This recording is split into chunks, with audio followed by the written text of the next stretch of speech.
welcome back to North Node Astrology, and this is the Mars retrograding back into Cancer reading for the 6th of January, and the whole event really kicks off at 5:45 a.m.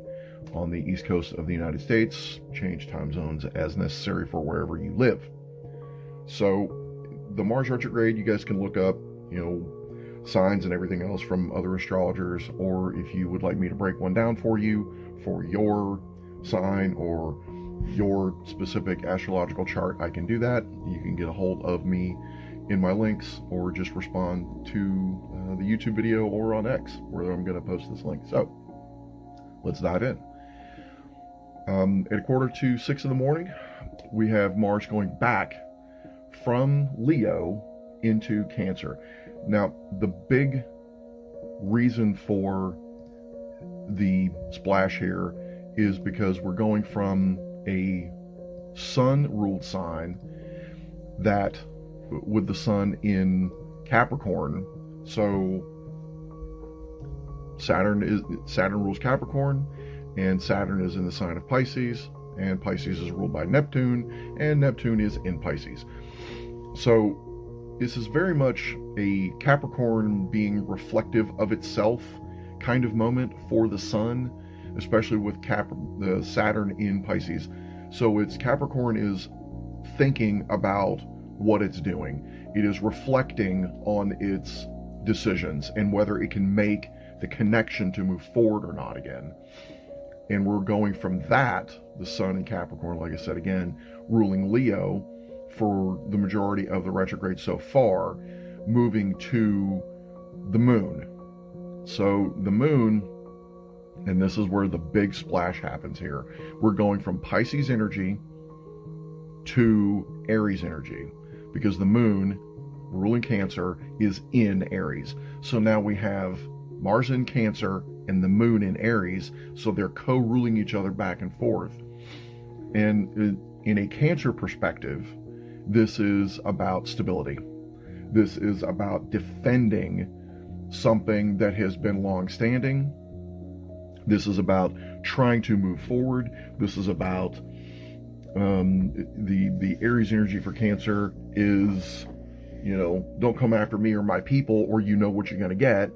Or it's also building a long-term legacy of starting over, of creating new things, of moving forward and starting over. But with the retrograde here, this is kind of undoing some things. This is removing the negative element by making different directional decisions, and now those decisions are much more emotional. From the Aries perspective, this is about home. This is about emotional safety. This is about where you live. This is about you gaining your nurturing, or how you nurture other people, and the direction you go to go get those things, and the tension that can be gotten in the back and forth of that. From before, this was just about life in general. This may have been about children. This could have been themes of, the boomer generation being Pluto in Leo for the majority of them, and Mars was in Leo. And now we've moved back into Cancer, which is a drastically different energy from Leo, especially with the sun rulership, and now we're going into the moon rulership from Capricorn into Aries. And now some opinions about where this is going to go or come from, or what it's going to be about. I think this is going to shift away from possible financial things, which is, a lot of us have been looking at that, especially in January after Christmas. Now we're looking at, the bills or whatever. Now we're looking at the year ahead, even though a lot of financial markets start in October and governments start their fiscal year in a different, places, and various countries start their fiscal years in other spots. But the majority of things either start in October or in January. So now here we are in January, and we're looking forward to those things. But now we're having to look back to the end of July when the sun moved from Cancer back into Leo, right? With the sun very much in the opposite energy from Capricorn to Cancer, and how we have shored up ourselves emotionally in that. I also think that with Mars in Cancer, there's going to be an energy of the United States, because the United States is a Cancer sun. We're Cancer native, and depending on which astrologers you talk to, it's either a Scorpio or a Sagittarius rising. The astrologer and crypto speculator William Stick Evers gives a 2 p.m. Birth date for the United States, which puts it as a Scorpio rising, and shifts some things around and moves the United States from an 8th house sun to a 9th house, and you still get the Sagittarius vibes there. You still get the belief element, but I'm just looking at this transit chart and thinking about just the actual Cancer stellium itself. The other thing I think about, this could be possibly financially related, is because the 29th degree of Cancer is generally referred to by astrologers as the millionaire degree. It is partially ruled by Capricorn, and Saturn being the ruler there. Most people with 29 degree Cancer, they are very stable, and Cancer is about the home, and you're moving forward. At the 29th degree, you've learned everything you need to in Cancer, and now you're moving forward into Leo. And one thing that the family needs, one thing that emotional stability kind of needs so that you can raise children, and continue your life in Leo, is to have somewhere to live. Well, Mars also moving from 1 degree, the opposition with Pluto that is forward in Aquarius, and now it's moving back into Cancer.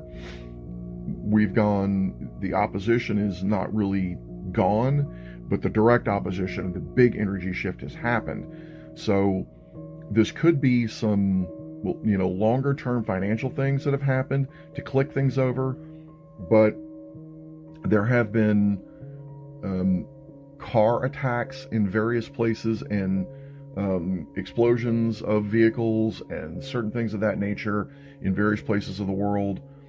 A couple in the United States in the last several days.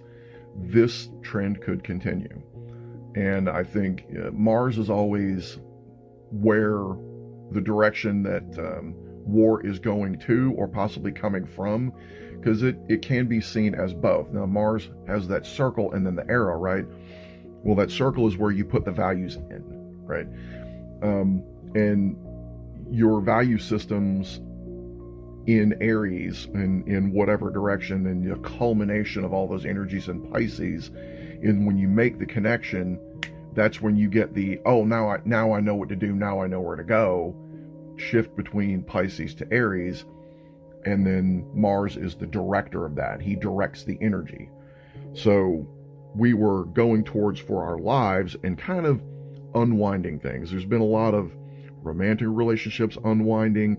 There's been a lot of unwinding of entertainment. And there's been, views on entertainment. And with Saturn and Pisces, things, you either make the connection or you don't. With the Sun in Capricorn, things are either stable with that, or they're not, or they're eroding, and you have to continue to make the connection. But if you are delusional, which is one of the things that Pisces rules about what you think is stable, now Mars has moved out of that Leo energy, is in the emotional energy of the moon and of Cancer. And this could be people trying to reestablish their homeland, reestablish their safety, reestablish their nurturing, that wasn't working, that those things that I did when I was a child didn't work, what do I need to do? So you might hear a lot of people arguing with their mothers, or arguing with their spouses, with their with the feminine spouse. People that have Cancer placements might be attacked, or when you go at those people, they might explode at you. So there's a lot of this redirecting, shifting energy going on, and it definitely starts before a lot of us will even get up that morning. I don't necessarily think I don't think there's going to be a pre-triggering event, something before this. Obviously, the entirety of human history, leads up to whatever event that we're looking at, and this is another one of them.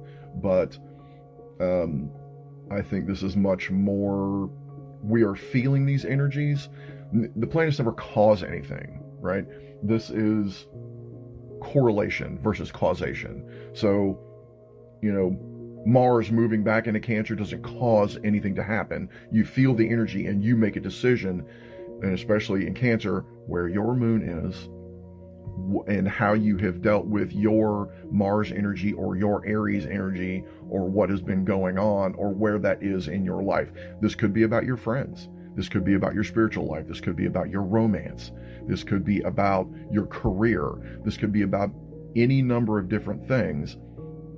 But in general, this is about the direction you're going with that. This is about how you feel about it, and how you feel about the direction you're going, and spinning back and forth.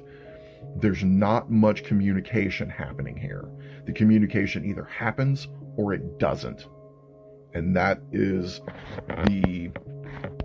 the difficulty, I think. Now, with Mercury in Sagittarius, ruling the daily life here, the mechanical nature of this, you've either been talking about the things that things are going to, quote, air quotes, explode about, or you haven't been. And if you haven't been doing that, it's because you haven't believed that you could either make those changes, or you've seen that the story, which is what Sagittarius, one of the things Sagittarius rules is stories, long-term stories, like multi-decades, multi-generational stories, things beyond longer than 30 years. And now those things are unwinding. And talking about those things is really going to set you up for being able to move forward with these energies. I've looked at this event quite a bit, and I think that this is where, now there's going to be information obviously on Monday, and whatever has transpired between early morning and almost 2 o'clock, there's going to be things going on. But I think the big shift here is going to be from when the moon moves. As you see in the previous slide, the moon was in the 4th house in the lower portion of the chart, and now it has moved up through. It has moved, through the 12th house. So there's been an emotional detachment, but now the moon has transited into the 11th house. It has transited into the space of social media, into the space of friends, into the space of your world. So I think there's definitely going to be a large revealing or a big emotional surge happening around 2 o'clock, just before 2 o'clock.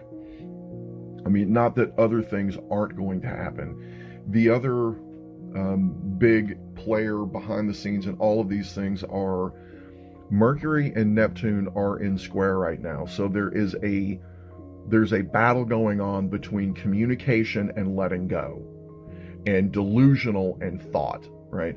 Now, Sagittarius is not generally known for decisions. It is known for long chains of decisions that have become beliefs. So people are communicating about beliefs, and at the same time, they are possibly deluded about the information. They may not have things clear. It's probably not going to be, you're probably not really going to know what's going on. You think you know what's going on, and you think you know what's being told. What you're being told is clear, but it's not. Neptune also being in that social media 11th house, friends, world, and also global value systems, is probably going to be broadcasting some sort of narrative for sure. And now that the moon is there, again, I think this could possibly be the United States being drug into this, or a decision being made, social media post or news information being started or revealed here about the previous stories. And again, like I said, Mercury in Sagittarius is telling a story, and with Neptune in square, there is a subterfuge, there is an obfuscation, a delusional, an unreal element to what is going on, and you may or may not have been able to make the connection. Now, with Venus in the 10th house, that is the 10th house starting in Aquarius, and also with Uranus that co-rules Aquarius with Saturn. Uranus is in the 12th house here in Taurus. So I think, and that's also giving another Pisces-like feel. The 12th house anywhere is losses, is letting go, is making the magical connection or not. There might be losses of internet, and there might be losses of communication. This might be, server losses. Now, the Sun in Capricorn in the ninth house here in this chart it could indicate that things in the United Kingdom, in the UK, which is there's Leo energy there because of the crown, and because that was also the progenitor of the United States. There may be some stabilizing things going on there, or people may have had enough and they are like, you know what, we are sovereign people, we've been sovereign people, we believe that we are stable, and there may be some things going on there. Well, China and France, and there are other countries that are more also Aquarius based. They're Aquarius energy, and Canada also Aquarius energy. That's in the 10th house, so you might be hearing about that too. So there are a lot of different directions that these things can be seen from, and lots of possibilities, which is why astrologers don't know, because these things can go in a lot of different directions, and there's a lot of different possibilities. But I think there's going to be a big either an emotional surge, a big emotional surge, or there could be an absolute detachment. And I think people are going to do both of those things, but there's not going to be really a whole lot of in between around 2 o'clock in the afternoon. The deceptive part about this next screenshot is that the moon has shifted clockwise. Well, the way that a momentary chart in astrology works is the signs move clockwise, right? But the planets are actually rotating counterclockwise. So the moon has moved into 5 degrees, even though it's farther into the 11th house. You can see that before it was like just inside, and now it's farther in. And Chiron is still in the 12th house here, but the moon in its forward motion has come within 5 degrees of Chiron. And I think this is going to be, Chiron is the wound that never heals. His story is he was a teacher, he was a physician, he was a healer, and he was wounded, and his wound never went away. And the only way that his wound was healed was that Zeus took away his immortality and gave it to Prometheus, and then put Chiron into the skies, right? So now Chiron is dead, but now he is a god on Mount Olympus, and he is a teacher, and now he can come to everybody without that wound. So the wound does not end until we end, and the end comes, that ending of the wound comes when Zeus sends us back to the spirit realm. So the moon coming into connection here with Chiron in Aries is an emotional connecting with something that we thought was gone, something that we have reconnected with, a pain, with an energy that we were probably trying to leave behind while Mars was in Leo. we're like, okay, our life looks a certain way. And that's the other thing with Aries. There is a look. Aries is about the head. It is about the direction. It's also typically about the face, because Taurus is the neck and it holds the head up, right? It's the underneath. So this is an emotional connection with pain and loss, about the way things look, or about the way things have been happening, and possibly about old family wounds that have never quite healed. And now we're all going to have to deal with it. There's going to be various elements of this bringing up. This could be about your friends. And again, the 11th house is about media, it is about news, it is about social media, it is about your friends. And it's about whether something is okay or not, like whether you connect, whether it's cool enough, or whether you're like, yep, this is okay, or that's not okay. But this is much more of a light switchy kind of situation. It's either on or it's off. When Aquarius is that rheostat, that dialing down, like, the light over your kitchen table can be slowly turned up, like, okay, well, that's just enough light now, and now dinner's over, and let's turn it down just a little bit, but not off, right?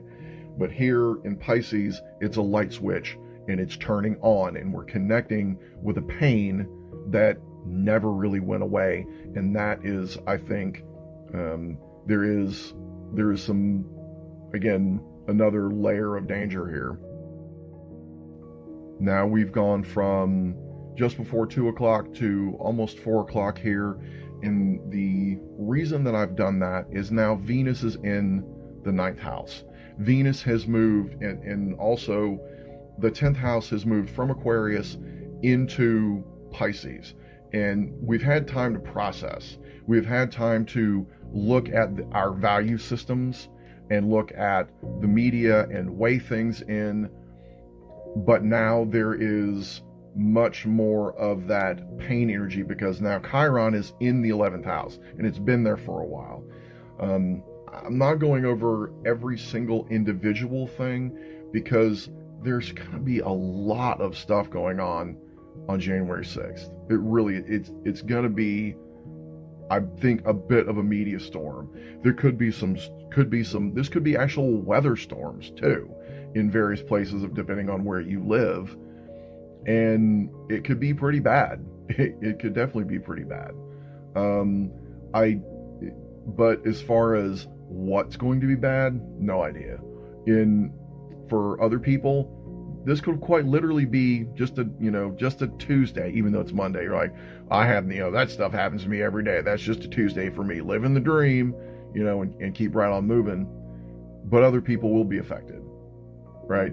There will be, there is going to be a media story. There is going to be something. And the reason that I'm getting into this is I'm just trying to give you the tools so that you can make your own decisions about whatever it is that you need to make these decisions about. And now also, the rising sign of this chart has gone from Taurus into Gemini, and now we are seeking communication. Now we are seeking decisions, right? Anything in the 9th house is something that has taken quite a while to get there. It is about belief systems. It is about multi-generational family things. It's about your tribe, not just your friends in the 11th house, but the people that are your ride or dies, people that are in your foxhole no matter what happens. Right? This is very tribal, and this could be again a number of different things. The 11th house, the 9th house here, starting in the sign of Aquarius, could be infrastructure. And with Uranus being in the 12th house, being in Taurus, I think infrastructure, if it was down earlier, it may be restored before this moment. But with Venus moving into the 9th house, there's a click over that has happened. We've had some time to process this.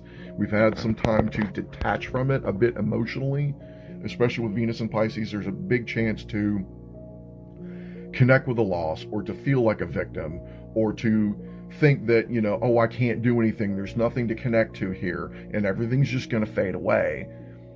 We've had some time to detach ourselves emotionally from this, and I think that's the other element that I'm really wanting to show, that has happened here at almost 3:40 in the afternoon. The next big hammer strike, I think, during the day is going to be just before 4 o'clock, when the moon going into the 10th house and Uranus moving into the 11th. So now I think the media storm is going to be big. It's going to be very large. And now the rising sign, the ascendant over there on the left-hand side, the ASC, has moved from Gemini to Cancer. So now we are, again, this is, I think, back into the United States kind of energy, and that's the direction that things are going.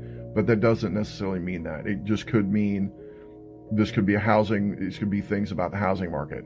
This could be stock market things. But because it's not as much about Capricorn and not as much about Aquarius or Uranus here, I don't think this is necessarily crypto. It could be, but those are secondary things here.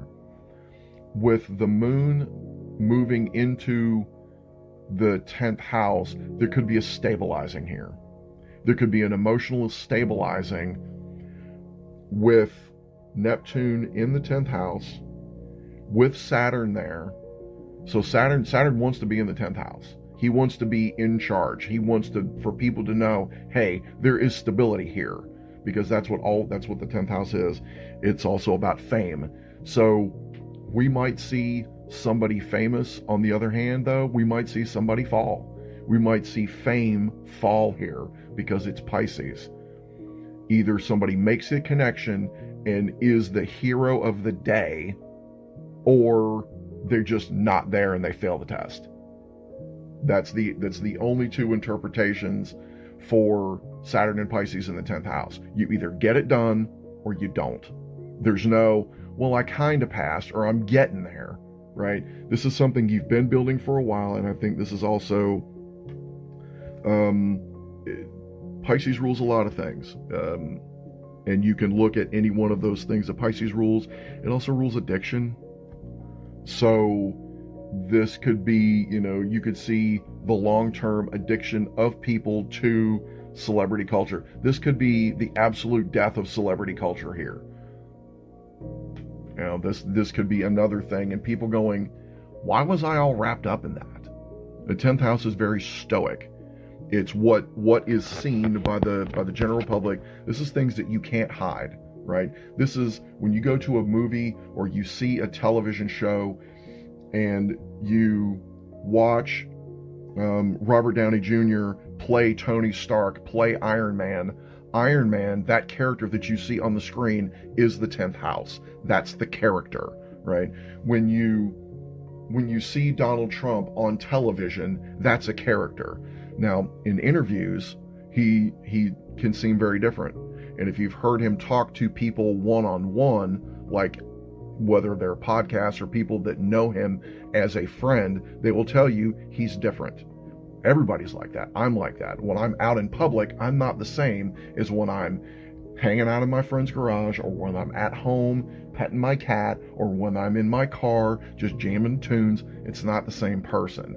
Even though I'm still me, it's different. And I think this could also be, again, like I said, a nail in the coffin for celebrity culture. And I think a lot of people are seeing this come too. And I think there's a lot of things all coming together. And again, Pisces is the culmination of all of the other signs. It is the exaltation of Venus. Venus's values. And in Pisces, there's no boundaries unless you draw them, right? That's what creates a hero. A hero is able to make the connection and get it done. Aries, right? That's the initial action, because you're able to see all the pieces and put the pieces together. And with Saturn there has been a plan to put the pieces together. There's been a plan to make the connection. There's been a plan to draw boundaries. So this could be two states or two celebrities or two people pitted against one another that have drawn boundaries, and maybe it just looked like one of them was losing, and now you know that the other is happening. So there could be a spin here. There could be a flip of things, and it could be lightning fast that people are scrambling to catch up with. But our emotions have stabilized. Again, Venus is in the 9th house, and we're a little more detached about our values the way they were. And now with the moon in the 10th house, this is, where have my emotions been? Have I been acting on an emotional nature for a long time, for the last 30 years or so? And if you have been, you're going to get sucked in. But if you haven't, you're going to be able to sit back and make a decision and go, wait a minute, because Mars is retrograde. This still goes back to Mars. This is, and he's continuing to retrograde back into Cancer. So it's continuing to erase over those emotional actions that you've had. And this could be a moment of very stark stability for you, not just for January 6th at 2 minutes to 4 in the afternoon, but for the rest of your life. Here we are some 20 minutes later, and Saturn has moved into the 9th house. Now Saturn is in the house here of the 9th that starts in Aquarius, and he co-rules this with Uranus. So now there's a stabilizing of long-term values that we've had. And I think about our friends, about the world, about media, about anything that flows, right? Aquarius is anything that flows. It could be blood, it could be water, it could be air, electricity, vibes, right? And this is Saturn stabilizing that. This is also, Chiron has moved into the 10th house. So now it's not just that people have been talking about the wound, now it's being seen. Now you can see it. It may be, now you're maybe getting pictures, because pictures of something, or, Pisces also rules glasses, telescopes, things that are, you can see the two curved surfaces and the line between them, that could be light going between two curved surfaces, which is either convex or concave, or the focusing of light so that you can see something, so that you can see the sign previous, right? Aquarius, because when you look through a telescope, technically you're looking back in time, because you're looking at something farther away. The light hasn't actually hit your eyes physically yet. You're using a telescope to zoom farther away to bring those light particles into your eye faster. So you're kind of using magic. So now you are seeing either the magic or the tragedy. You're seeing it. Saturn is in that 9th house, stabilizing Aquarius a little bit. Uranus is still in the 11th house. The value systems of the moon in the 10th, stabilizing that. Also 2nd house that starts in Cancer, where Mars is. So even though the planets really aren't moving very much at all, the moon has only moved several degrees from 5:45 in the morning, where we first started, until 4 p.m., a little after 4 o'clock in the afternoon. But there's been lots of energy shifts, and they've been big. And obviously there's ones in between, and sometimes something could have happened with you 3 minutes before this. Like the biggest thing that's ever happened in your life about whatever that Aries energy or whether that Cancer energy is in your life could have shifted in a huge way for you, even though the moon only moved 3 degrees. Actually, let me look at it here. The moon starts off at 9 degrees. Initially, when Mars moves back into Cancer. So it's moved 6 degrees from 5:45 a.m. to 4:12 p.m. That's not a lot of motion. It really isn't. But there's been a lot of emotional motion. The moon has moved from the 3rd house, backed up into the 2nd, backed up into the 1st, backed up into the 12th house, into the 11th. Now it's in the 10th house, and now we're really getting solid. Now that solidity, now that, possibly that that tragedy, that tragic event, now we have pictures of it. Now we can see it. Now everybody can see it, or maybe that it's stabilized and it just hasn't been clear. And with Saturn moving back into the ninth house, into the sign of media, perhaps media is bending what we are seeing. And that's also what Pisces is. It's the delusion. It is the lie. Lying happens in Pisces. Deception happens in Pisces. One of the reasons that people think of Scorpio as being deceptive is because from Scorpio to Pisces is the fifth sign. So in a way, Scorpio creates deception, or it can also create connection, right? That if you trust somebody, that creates a connection with them. But what layer of connection? How many boundaries are you? How many boundaries deep in are you? Or how far is the separation and the loss, right? And because Scorpio could be gambling, it could be all different layers of trust, locksmithing. When you make the connection with the lock and you turn it, the mechanical nature of it, it opens. Oh, now there's a door open. That's magic. You've made the connection. So, but this could be also, again, the distortion. And that's why you've not seen many astrologers go, this is what's going to happen. But you can look on the world stage and see the general things that are happening. And I think things are starting to slow down here because Mars has moved into the second house from where it was before in the fourth. I think things have slowed down. Anything in the second house, anything about values is much slower because it's generally the energy of Taurus, and Tauruses are not fast about things, right? A bull sets his eyes on something and leans in, right? Like a bull pulling a plow, pulling a tractor. It's slow. It is steady. And I think we have slowed down here some. And I think this is where we have really been able to grab a hold of something and it's not so shocking anymore. I think our shocked face has been reset again. This is the resetting of our shocked face in general with all of these events on January 6th. And here we are almost an hour later with Neptune moving into the ninth house. The deception has very much solidified, but now, even though Neptune rules Pisces, the ninth house is still more ruled by Saturn. And with Uranus in the 11th house in Taurus, it is stabilizing the media, it is stabilizing the world, but it could be shaky. Going back to anything that moves, because Saturn co-rules Aquarius. Aquarius is about earthquakes. We could be talking about an earthquake situation here too, somewhere. And it just depends on what's going on. Where that earthquake situation is beginning at. And I don't necessarily, I can go back and look at the initial chart here. With Pluto in Aquarius, we're going to get more transformational things from anything that flows, whether it's data or human beings.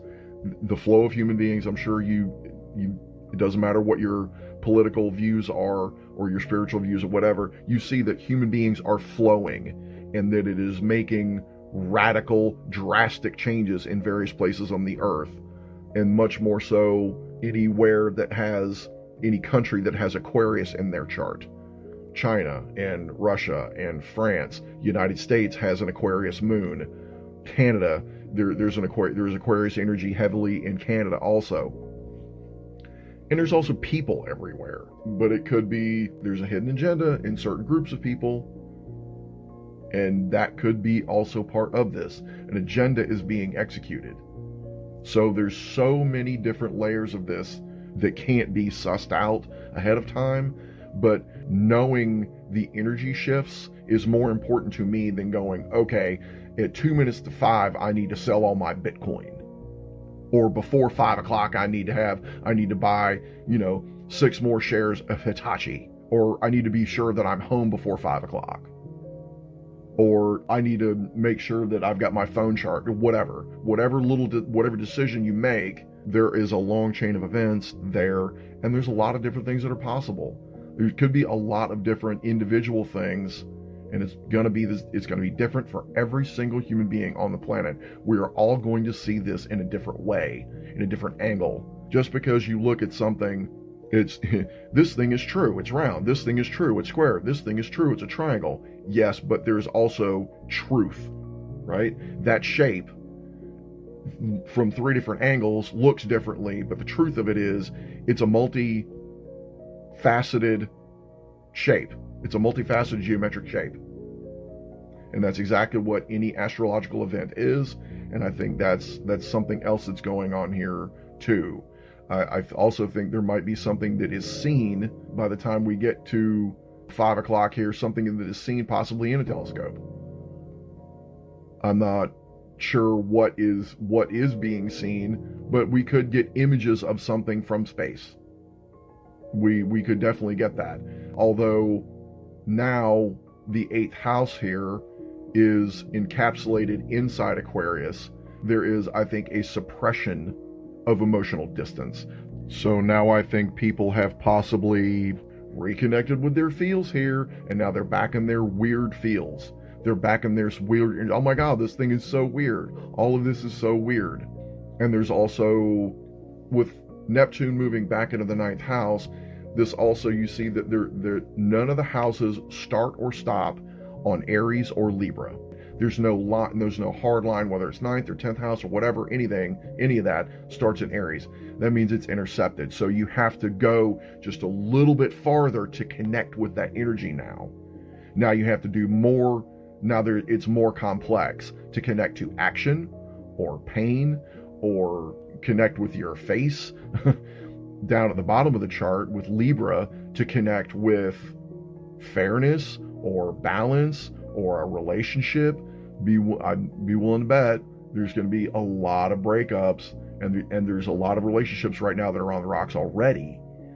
And on or by January 6th, there could be some much larger, undeniable cracks in people's lives moving forward. And with the moon moving closer to Chiron, that's going to be a wound that could possibly never go away. If you're not paying attention and taking care of things, that's Cancer Scorpio energy, is caretaking. You might actually end up with a scar, and possibly on your face, or a cut on your chest, right? Because Cancer is the chest, it's the breasts. And Mars here is we're possibly doing an emotional severing. We're possibly cutting ourselves away. And if we were being a victim connected to that I'm just a little baby energy, this could be no, I'm going to stand up for myself. So again, the vibe of this whole energy is about decisions that you have made already, and how are you going to move forward in the future so that you can look back on this and go, that didn't feel good. I'm always going to remember it, but I still made the best choice I possibly could. Because sometimes you don't get a great hand of cards and you go, okay, I'm going to keep these 2 cards because I got a 2 and a 3 and everything else is garbage, and go, okay, dealer, give me 3 cards, and you get 3 trash cards back. Now you can bluff. Now you can lie. And in Pisces, with this chart here, 2 minutes to 5, you could bluff, you could lie, but you have already had to have set up yourself to get in the vibe of that bluff, so that you don't become a loser, so that you can win and take further action and play the next hand and be in the next game. Personal opinion, here's the next hit here. The 10th house is now Aries. Now other things have shifted. Jupiter has moved into the 11th house.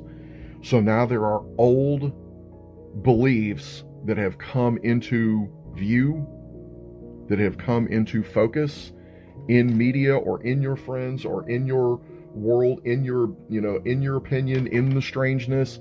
There are old things that have come up. And now you have to take action. Now action is needed to be taken. Now you are taking. Something has happened now. Period. Something has happened. And with the sun in the 7th house in Sagittarius, in Capricorn, with Saturn in the ninth house, and the ruler of the ninth house, now still Pisces, from the previous one that was Aquarius. Now Neptune, in a strange way, has settled the ninth house down. Now we are settled into this is where we're at. You've drawn the line in the sand, and you're like, I have to take action here if I want my life to be stable. If I want a valuable life, I have to take action. I have to make an emotional decision.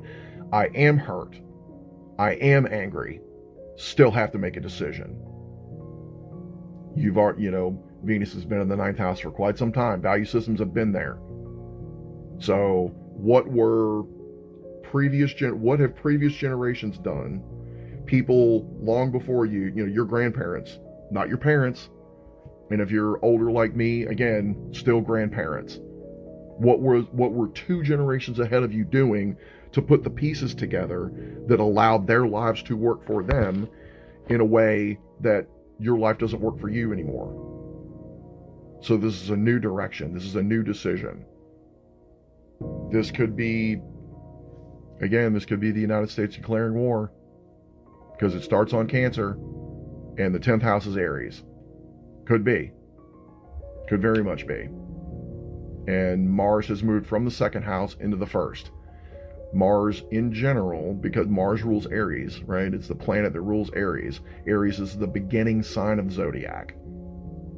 The moon is in Aries in the 10th house, and the moon in this chart rules the rising sign of Cancer. But that 10th house is about stability. So there is stable emotional action happening. And if you want to stabilize yourself by making the connection, cool. But this could also be the other side of this, and you are making an emotional decision that is delusional, that is biting the hand that feeds you.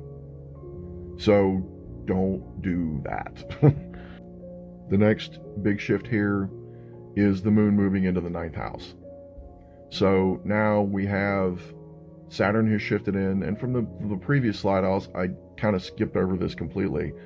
The North Node was in the ninth house, and that's seeking wisdom. That is making the connection and understanding all of the pieces and going in the direction of wise action.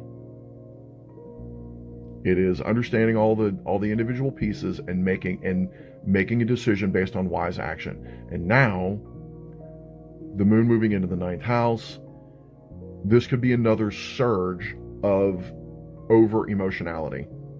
With Mars being in the first house at the end of Cancer, and the rising sign there at rising sign at 28 degrees, Mars at 29 degrees, right there together, so that emotional action has become the direction of the world.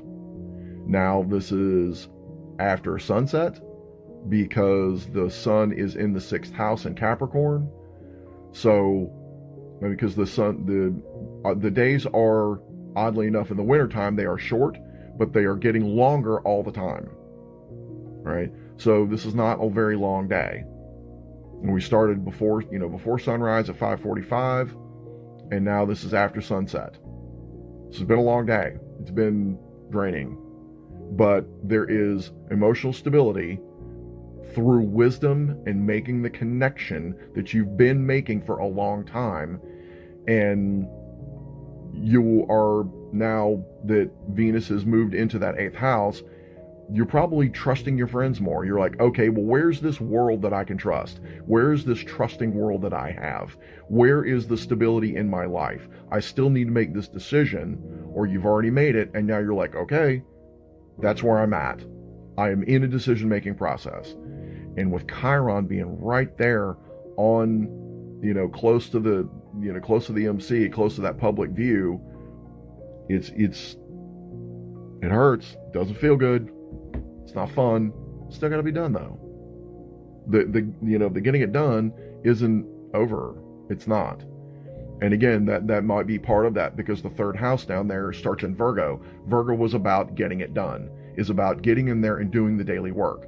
There's two signs that are associated with getting shit done, right? Virgo, because they work. It's the sign of the worker. It's the sign of somebody that works in the temple, that serves. In Aries, the action, get shit done, let's go. If you know Aries people, whether sun, moon, rising, doesn't matter, even if they're whatever is their Venus is in Aries, you know they are going after it. And this is going after it. This is going after, seeking, nurturing that you haven't sought before. You may have called your mom and you have not talked to her in a long time, or now this is a conversation you've been wanting to have happen, and now you've had an idea about how to make it work. Saturn in Pisces is, does it work? This chart right now, third house that starts in Virgo, is I have a decision to make it work. It's a decision. You have to decide. And it's not just a one-off. You have to keep deciding, I want to make this work. I want to make this work. I want to make this work, which means you have to take action. Action is required. Unless you want to be that Saturn in Pisces, constant, stable, floating around in space where there's nothing happening and you're always the victim to whatever it else is going on in the world, and the people that have made the connection are taking that action. Don't be that emotional person that just gets locked up and now you're like, oh, I'm the loser. Now you're seen. Now your wound is on your face. Now they can see it on your face. Now it's burned in. The shocked face is burned in now. But there's choices. Even if that's you in this moment of January, you don't have to do that. It's not required. You don't have to. There's choices in many directions. I wanted to sit down this afternoon and watch TV, but I knew this needed to be done, and I have another reading to do. There's hopefully my client is listening to this, and I am, right after I get this done and crank this one out, I'm going to dive into it. I'm not scared of that reading anymore. There's been a reading that I've been struggling with. And in doing this, I think I'm back on form. I'm back where I need to be, and I'm taking action because I don't want to be that guy. I don't want to be somebody floating in space and doesn't have any gravity in any direction, and you're at the whim of God, the universe, and everything else. Take action. In light of the rest of these little audios and the rest of this energy, I think by the time we get to 13 minutes after 6 by night, I there's a lot of stuff that's already been stabilized, and now the stabilization has happened. There is action being taken. Stuff's being done. Mars is still in the first house. There's still action being taken. And Uranus has moved into the 10th. It has stabilized something. Not exactly sure what stabilized, though. So, could be a lot of things. You know, whether your electricity or your water got turned back on, or because the moon, that Cancer caretaking energy, but in the 9th house, it is about trades. It is about skills, people that have done the work, whether it's an electrician or a plumber or carpenter, or maybe your internet's been down all day. And there's been a lot of people's stuff down all day. Networks are down. They've been down all day long, but now things have been taken care of. The connection has been restored. Although this could be because of that, because of actions that have happened all day long. Now there are connections that will never be put back together, because that's the other side of Pisces. You're either making the connection or it's eroding away. That's it. You've either drawn the boundary and gone, meet me here, which is how computer networks work, right? Computers, one of the things of computers is the software. Computers are Capricorn and Aquarius and Pisces. The hardware itself, the machines, that's Capricorn. The flowing of electricity, the nature of computers is Aquarius, and those connections that connects the internet is Pisces. That's also connecting with our fellow humans. Get close enough to them and you make the connection. And that's what's going on here. Now things are stabilized or things are disconnected. You may have had a falling out with your group of friends. You're like, why am I talking? These are not my people. Like, what am I doing? You've been delusional. Like, this is not what I wanted to do. You might be a more erratic human being after the end of this day, but hopefully you're more in tune. Hopefully you're more stable than you were before a lot of this stuff started. Some people are going to continue in their erratic and their delusional states, and they're going to gaslight the shit out of you about everything. All right, speaking of taking care of things, now the wound, Chiron, is in the 9th house. The wound is being taken care of. And it can either be stitched up or it can't. And even if it is stitched up, it still might be a scar. Right? So now those actions in Mars and in Cancer, that Mars in Cancer have moved into the 12th house.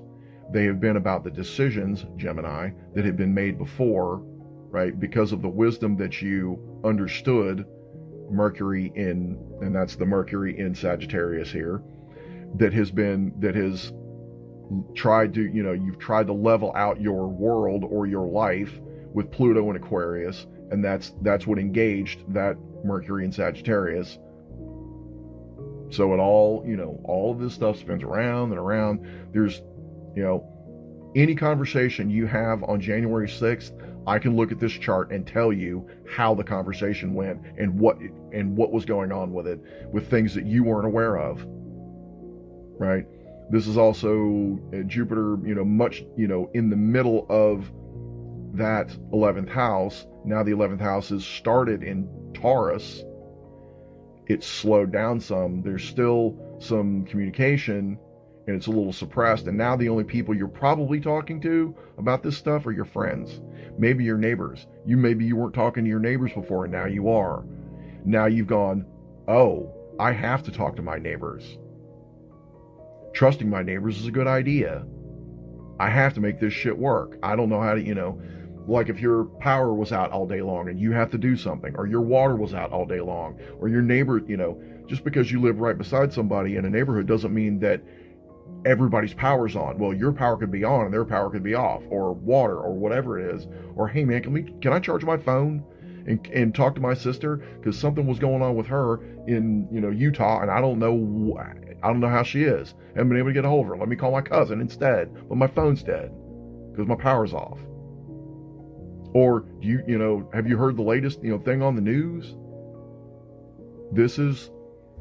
These energies are pushing us to connect with our fellow man in a new way, the way that human beings have for untold eons before our current modern era, because we're not getting it done right. This is the way we're doing it, and nobody's happy about it, right? So yeah, this is more stabilizing of things. And now Venus is in the 8th house. If you have waited this long to make the connection, maybe you can't. And maybe now the only people that you are communicating with is your ride or die people. Those people that you were talking to earlier, those people that you've been making that long connection with, those are the people you're connecting with. That's how you're stabilizing your life. You have connected with the nurturing, or you have somebody you've been feeding that's been biting your hand. You've no. Because the toughest thing that love has to say ever is no.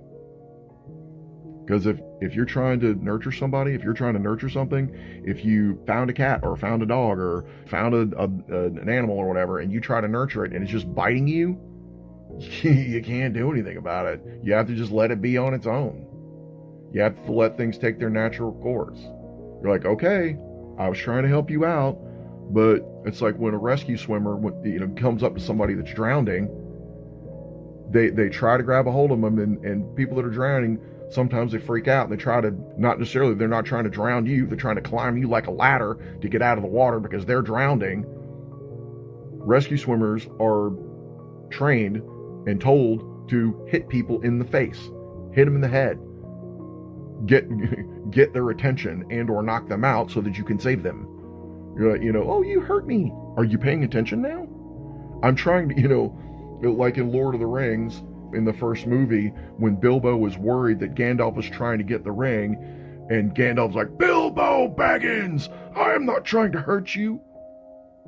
I'm trying to help you. And that's the energy here. No matter what, this is more stabilizing. This is locking the energy in from previous action. And now that emotional action has happened, period. And now you're making that connection over and over and over and over. Or you're like, oh, that was a terrible idea. Now what do I do? Now you have to make a new connection. Now you have to draw a new boundary. Now, because you've made that initial mistake, now you have to take more time to level things out. You're like, so what I was really trying to say is, yeah, now you're backpedaling. Now you're trying to throw some shade. Now you're trying to throw an illusion, but it's not working. If you're trying to deceive somebody, it's either working better than it was before, because that's also the other side of this. People talk about Pisces could also be considered evil because it's the darkness. It's the everythingness. It's the unknown. It's the absolute unknown. Cancer is the first water sign. It's the stable earth of water, and Scorpio is the more fire of water, and Pisces is the water of water. It is the unknowing of the emotional depth of the universe. At the beginning of the Christian Bible, it talks about how darkness moved over the surface of the deep. The world was dark and formless. That's Pisces. That's the formlessness that's beyond chaos. It's one step beyond chaos. Like, this is absolute chaos. Okay. Beyond absolute chaos is Pisces. It's a loss, or it's magic. So now you're trusting the magic, or it's dominating you. There's really no in between. And with Neptune in the 8th house, that's the only thing going on now. And if you want something else, you have to make a hardcore turn in your life and go, shit, I can't do this anymore. This is not working for me. The emotional suppression, again, has made you go, no. And it's not loud anymore. There are sirens, but you're just used to it now. You're like, oh, okay, that's how this is gonna go? Okay. No. And now you've steadied things. Now you've stabilized a little bit more, hopefully. And that's exactly why I'm giving all this stuff to everybody out in the world, anybody that'll listen to it. Because I hope this helps. That's all I can do. I can look at these events and draw from my personal experience and try to nurture as many people as possible. And we have another level of suppression here, or another level of trust, or another level of deep spiritual connection. And there's a number of there's all of those things are possible. It all depends on how you've been handling your Pisces energy, how you've handled your Saturn, wherever your Saturn is, whatever Saturn in Pisces is connected with you, whatever your Neptune is, whatever is connecting with your Neptune, whether it's Pluto is connecting with your Neptune, or Mercury, or the moon, or whatever, it doesn't matter. So it's dragging our natal energy into these spaces. We are being drugged into the future, and there is no way to go back to the past, period. There's no way. And this could be dreaming about, man, maybe that was possible. This could be you making the connection and going, now I do know how to put this together. You know what? Maybe I do have a new dream. This could be a new dream.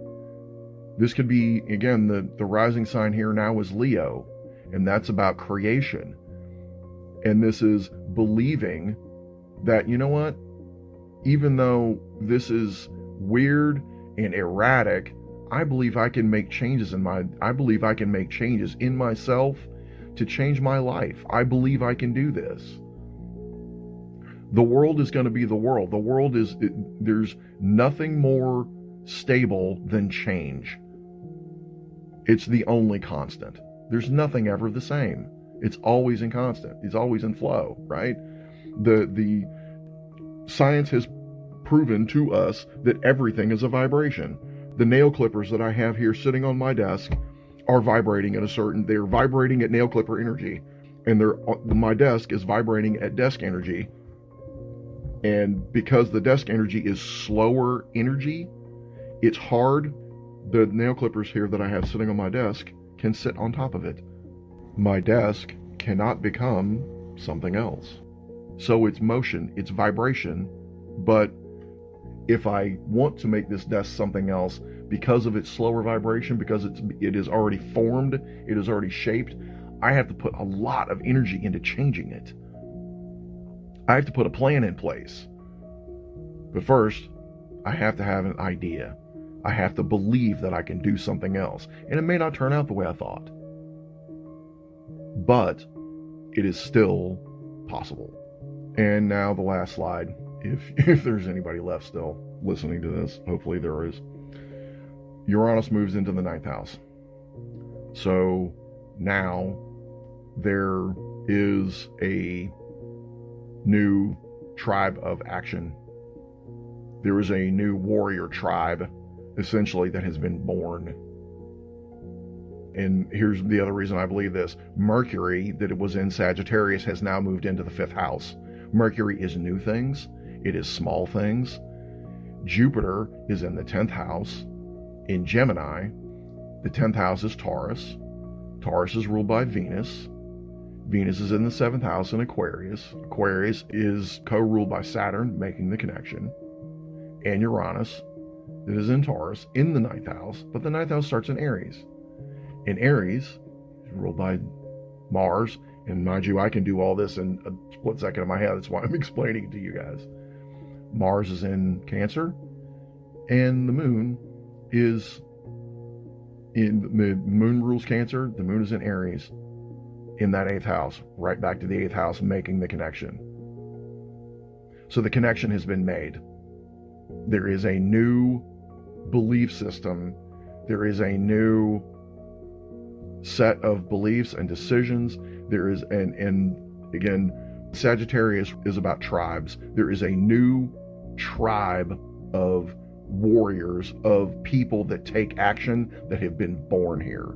And they may not be infants. Some of this action, the tribe of action, of divine masculines, could be you at 37 years old, or 22, or 58, or 75. Doesn't matter how old you are. Or if you're a feminine, you could be part of that action tribe, because you have realized that, you know what, I can make the connection with my friends. My friends help me if I am lost. I can help them if they are lost. And what does that create? That creates relationships. That creates balance.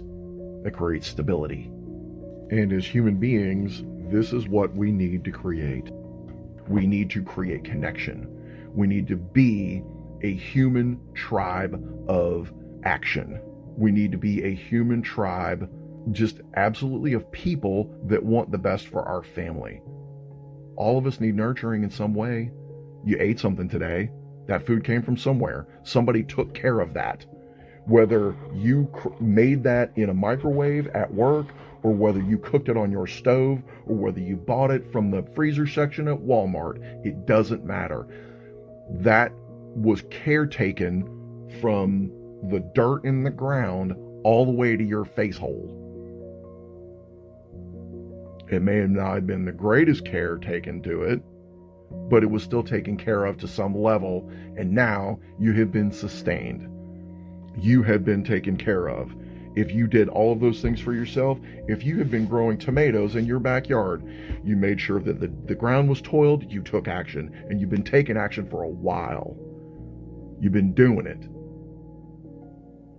You watered it. You made sure that the soil was good. You took care of the plants. Oh my God, there's mites on them. You took care of the mites. Doesn't matter whether you dusted them or you sprayed them with something, or you figured out what to do. Oh, you know what? If I plant mint around it, that's taking long-term care of them. And now, with the moon in the 8th house, there's even more connection with, I know how to put the pieces together now. And that's the whole message that I was trying to bring forward. Action, whether viewed in any kind of way, can be divine, masculine action.